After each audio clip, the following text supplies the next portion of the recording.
Amazon, une des sociétés des GAFAM, envisagerait de créer son propre système de paiement basé sur un stablecoin, une crypto stable qui permettrait de faire des achats sans passer par les réseaux traditionnels comme Visa ou Mastercard. Sur le papier, c'est une idée puissante. En effet, ceci permettrait de contrôler les flux et de réduire les frais d'intermédiaire et notamment de créer un écosystème fermé. Mais dans la réalité, c'est beaucoup plus compliqué. D'abord, les régulateurs sont très méfiants. L'idée qu'une entreprise privée puisse créer sa propre monnaie est vue comme un risque pour la stabilité économique. Ensuite, sur le plan technique, gérer un stablecoin, c'est complexe. En effet, même si Amazon lance ce système, rien ne garantit que les utilisateurs suivront, car tout le monde n'est pas encore prêt à utiliser des cryptoactifs au quotidien. Et pendant ce temps-là, Visa et Mastercard, eux, restent les rois du jeu. En effet, ils contrôlent plus de 85% des paiements internationaux par carte. Ils sont déjà présents partout dans le monde et investissent massivement dans l'innovation. Autrement dit, même les plus grandes entreprises ont du mal à se passer d'eux. Donc oui, les géants du numérique veulent faire bouger les lignes, mais pour l'instant, ce sont toujours Visa et Mastercard qui tiennent les clés du système. Alors si tu l'as bien compris, Visa et Mastercard ne sont pas des banques, mais plutôt un réseau de paiement qui offre une sécurité et une certaine stabilité pour tous les acteurs financiers qui l'utilisent. Et ces deux entreprises, sans que tu le saches, t'accompagnent tous les jours et de manière quotidienne dans tes achats. En effet, leur cœur de métier permettent les paiements électroniques par carte mobile, sans contact, en ligne, etc., etc. Ce sont des autorisations, des compensations et des règlements de transactions. Des connexions entre les banques émettrices, c'est-à-dire banque du client, et acquéreurs, banque des commerçants, qui fonctionnent 24 heures sur 24 et 7 jours sur 7 dans le monde. Mais est-ce que maintenant tu imagines leur omniprésence aujourd'hui, surtout avec la numérisation des transactions? En effet, sur chaque paiement par carte, elles prennent 2-3% de frais de transaction. Et comme le fait que je détiens notamment l'entreprise Google en bourse, il sera aussi temps de voir pourquoi Visa ou Mastercard sont des achats potentiellement intéressants en bourse. Et pour nous,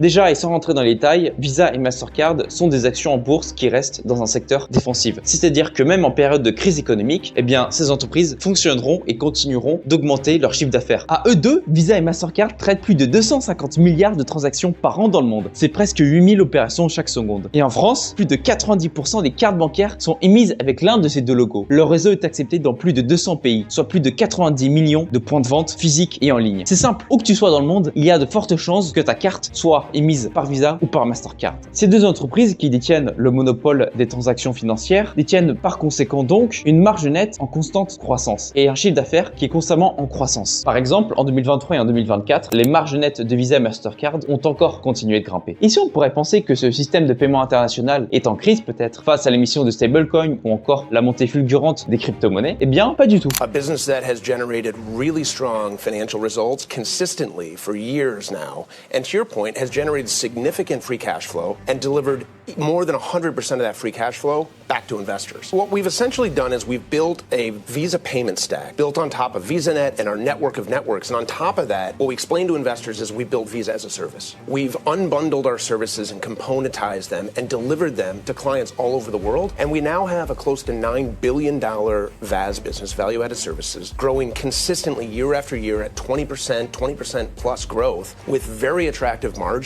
And it's a very, very global business. Elles aussi, et comme l'hégémonie de Google, elles ont très bien compris qu'elles doivent innover. Et donc, Mastercard et Visa notamment investissent des milliards de dollars chaque année dans par exemple la cybersécurité ou encore l'intelligence artificielle pour rester à la pointe dans leur domaine. Et par exemple, dans ma dernière vidéo où j'ai acheté l'entreprise Mastercard en direct, je parlais du fait que celle-ci avait de très belles perspectives de croissance à l'avenir. Pourquoi? Parce qu'on voit bien aujourd'hui en effet l'abandon progressif de l'utilisation du cash dans notre système de paiement classique. Aujourd'hui, tous les paiements sont faits soit par abonnement et soit en ligne. Et donc, les entreprises comme Mastercard ou Visa en profitent. Et je pense que ce plan business n'est pas du tout arrivé à maturité. Pourquoi? Parce que les nombreux pays en développement ou encore non développés fonctionnent par cash. Et donc, c'est une opportunité parfaite pour ces deux entreprises de s'implémenter dans ce nouveau marché. Et donc, si tu es un jeune investisseur en herbe comme moi, il est notamment intéressant de t'intéresser à des entreprises de ce type, qui plutôt ne reposent pas sur un système financier, mais profitent de ce système financier en apportant une offre à celle-ci. Bref, j'espère que cette petite vidéo t'a intéressé sur ces deux géants du numérique et du réseau de paiement que je détiens directement en portefeuille, parce que si t'as pas vu mes dernières vidéos, je viens d'acheter Mastercard en direct, donc n'hésite pas à la voir. T'as aussi en lien directement un guide sur investissement qui est totalement gratuit, que tu peux aussi aller voir. En tout cas, c'était Willy, et nous, on se retrouve très vite. Allez, ciao mon gars.